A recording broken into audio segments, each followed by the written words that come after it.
New South Wales is once again in the throes of a COVID outbreak. The Bondi cluster has prompted enormous lines at testing sites on the streets of the beachside suburb.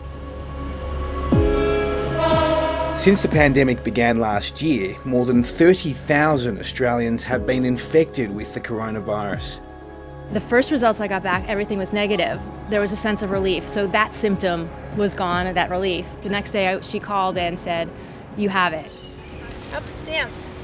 Last year, Julie Trell was among the first few hundred positive cases detected in Sydney, shortly after moving here from the United States.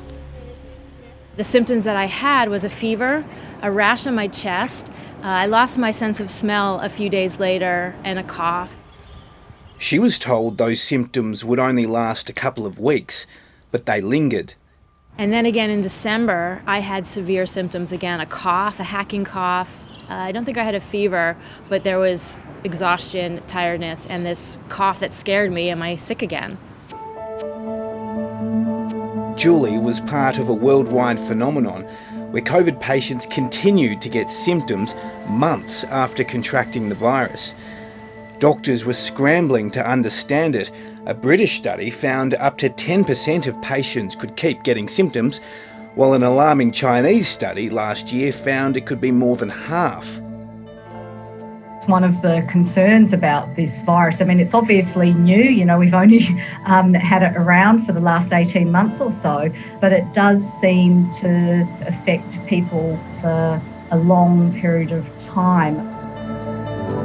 Professor Betty Liu has just completed the world's most extensive study into patients suffering long COVID. The University of New South Wales study tracked the ongoing symptoms of about 3,000 patients, or almost 95% of the state's COVID cases in the first wave. What's unique about this study is that we tried to follow everyone who was diagnosed, and I think that's a big difference between a lot of the other studies. After checking in with the patients 3 months after their diagnosis, the researchers found that more than 93% had recovered, 80% of them within 30 days. While 1.8% had died, almost 5% were still experiencing symptoms, a much lower rate than indicated by the previous studies. This provides an estimate of what the likelihood of recovery is from COVID-19. The study also found age and previous health issues were significant factors. We also found that people who had pre-existing health conditions and also people who were older tended to have longer time or were less likely to recover.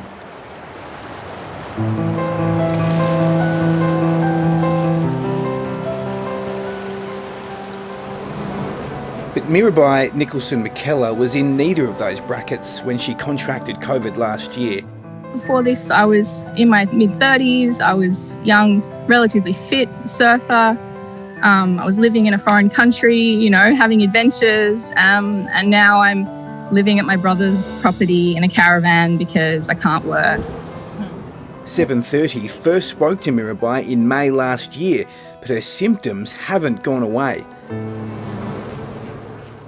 It's completely changed my life. It's completely changed my ability to work, to function, to even have friends because I don't have the energy. I mean, that's part of what's so challenging about it is that there's so much unknown.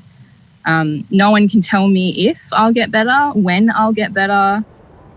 She hopes this latest study can shed light on the long COVID phenomenon. I'm really relieved to hear that there's research into long COVID happening because it's incredibly difficult to have my doctors and people trying to look after me saying, look, I don't know what's wrong with you. I don't know how to help you. Julie is still suffering from chronic fatigue and is hoping something beneficial comes from her unique bout of the virus. While there's uncertainty with what the virus has done, it actually is making more research on what is possible, good, bad, or ugly. Hi, I'm Lee Sales. Thanks for watching this story. If you'd like to watch more of 7:30's stories, they are on the left of your screen. And tap on the button below to subscribe and get the latest from ABC News.